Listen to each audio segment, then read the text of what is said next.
Baik pemirsa, di beberapa hari belakangan ini kita kemudian mendapatkan kabar yang begitu mengagetkan, begitu tragis. Ini sebuah tragedi karena demi upaya pesugihan kemudian ada orang tua beserta kakek dan juga paman, artinya pihak keluarga sendiri yang rela melukai anaknya, bahkan sampai melukai matanya. Dan ada dugaan juga bahwa kakak dari korban sebelumnya ini juga tewas karena dicekoki ataupun dipaksa meminum air garam sebanyak 2 liter. Nanti kita akan bahas mengenai hal ini, tapi kami juga akan bawa Anda untuk bisa melihat kabar terbarunya.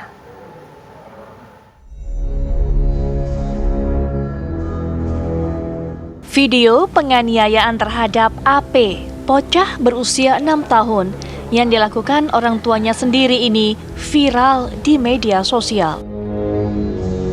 Insiden ini diketahui terjadi di Kelurahan Gantarang, Kecamatan Tinggi Moncong, Kabupaten Goa, Sulawesi Selatan pada Rabu, 1 September lalu. Polisi menangkap 4 pelaku, yaitu H, ibu korban, yang berperan mencungkil mata. Lalu T dan B, ayah dan kakek korban, yang berperan memegang tangan dan kaki. Sementara S, paman korban, berperan memegang kepala korban.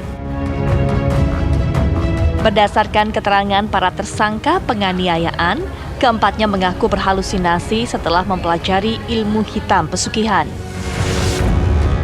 Usai kejadian, korban mengalami luka berat di bagian mata kanannya.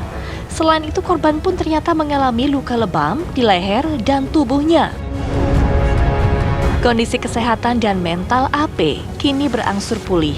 AP sudah bisa diajak bermain dan keluar dari ruang perawatan Rumah Sakit Syekh Yusuf, Kabupaten Goa, Sulawesi Selatan. Dan hari ini operasi mata AP berjalan lancar. Menurut dokter spesialis mata yang menangani operasi mata bocah tersebut, meskipun sklera atau bola mata putih korban robek, namun masih ada harapan. Korban masih bisa melihat secara normal.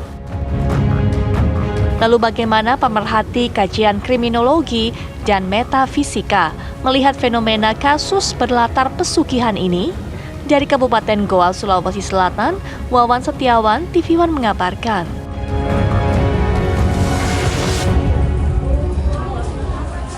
Kakak tewas, adik menderita luka berat karena orang tua ini mengorbankan anak-anaknya untuk tumbal pesugihan. Benarkah? Nanti kita juga akan dengarkan bagaimana cerita langsung dari pihak terdekat dari keluarga tersebut.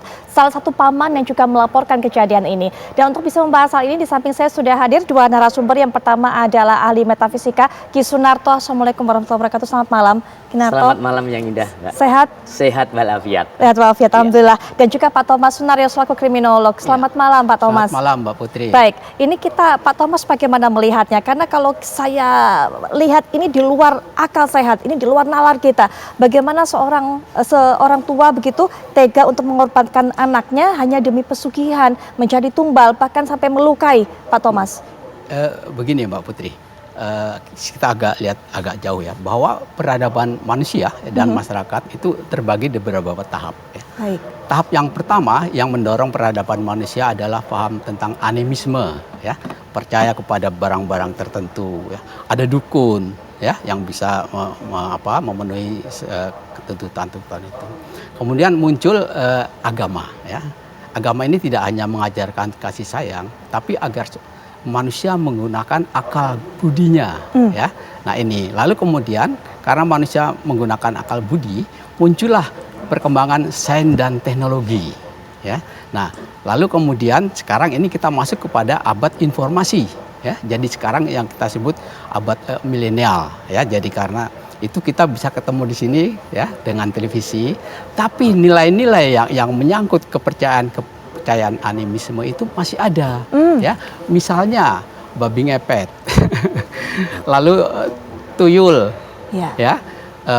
Kita mau minta sesuatu pergi ke Gunung Kawi, ya, baik untuk mencari kekayaan atau untuk naik jabatan. Betul. Ya. Malahan sekarang masih ada, mungkin Pak Narto juga tahu, di pinggiran Kedung Ombo itu yang ada namanya Gunung Kemukus. Itu hampir serupa. Nah itu harus ditambah dengan ritual melaksanakan hubungan seksual di antara yang mencari itu. Nah jadi ini perkembangannya demikian. Ya. Baik. Nah dengan sekarang ini ya bahwa status sosial itu kan dinilai dengan kita punya uang ya, mencari jabatan. Ada orang-orang tertentu yang masih terpengaruh dengan menggunakan cara-cara yang misalnya ajaran-ajaran dari orang harus pakai supaya sakti, Betul, ya, memperoleh betul. sesuatu dengan dulu Sumanto apa ya, untuk sakti mayat apa digali dimakan ya, Iya. dan sebagainya, sampai dengan ajaran-ajaran yang bisa melukai orang, bahkan pembunuhan ini. Baik. Nah, yang kedua kemungkinan karena perkembangan sekarang dia itu mengalami gangguan kejiwaan, ya. Ada bisikan-bisikan. Nah, orang mendengar bisikan tanpa fakta itu sudah masuk ke dalam gejala kejiwaan ya, yang sering disebut sebagai schizophrenia gitu. Nah, ini bidangnya ahli psikiater yang harus memeriksa pelaku ini. Baik Pak Thomas, nanti kita akan lanjutkan kembali perbincangan, termasuk Kinarto. Ini salah satu hal yang diakui oleh 4 pelaku ini, baik itu orang tua, paman, dan juga kakek, adalah karena mempelajari ilmu hitam kemudian menimbulkan halusinasi-halusinasi. Nanti kita akan juga bahas mengenai hal ini dan juga bagaimana ilmu hitam tega untuk bisa mengorbankan anaknya sendiri. Dan juga pemirsa, nanti kita akan dapatkan informasi terbaru karena memang nanti dokter yang berhasil mengoperasi mata dari korban ini juga akan bercerita kepada kita bagaimana kondisi anak tersebut. Tapi sesaat lagi, tetaplah di Apa Kabar Indonesia Malam.